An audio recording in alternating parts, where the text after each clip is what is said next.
Hello, magandang araw sa lahat. Ngayon, i-review natin itong portable solar generator na ang model niya ay GC45012 at ang kanyang maximum power is 400 watts and continuous power is 200 watts and ang kanyang input voltage is 12 volts to 22 volts.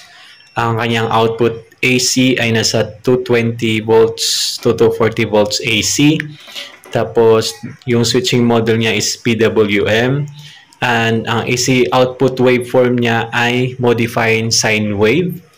At product size niya ay nasa 220 by 125 by 125. At ang kanyang weight ay nasa 2,260 grams. So, almost 2.2 kilogram.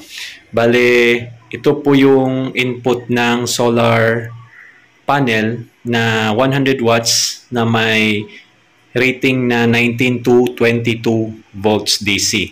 So mataas yung wire kasi sa client natin to. Mataas siguro ang kanilang bubong. So naka-charge siya ngayon. And goods na goods kasi ang kanyang battery is LiPo4. So akala ko lead acid. So LiPo4 pala. So okay siya. And iti-test natin to ng load. Meron ako ditong ceiling fan at saka 6 na pin light. So, naka full charge na to. So, kaya naman niya.